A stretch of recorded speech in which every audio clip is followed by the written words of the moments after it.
မေချရဲ့အိမ်တက်ဖွယ်လေးမှာဒီလိုပျော်ရွှင်ရမယ်လို့မထင်ထားပါဘူးရှင်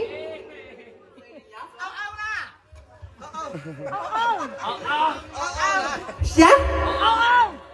ဘောဝကွယ်ဟေးဟေးဟေးကဲအခါမဲသားလေးဆန်းတစ်ခါဖြစ်ပါရှင်ဟေးဟေး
တို့လူမကွယ်လိုလေလေးမရှိအောင်စီစဉ်ထားပုံကလက်ပြခါလိုက်ပါတယ်စီစဉ်ထားလိုက်ပုံကလက်ပြခါလိုက်ပါတယ်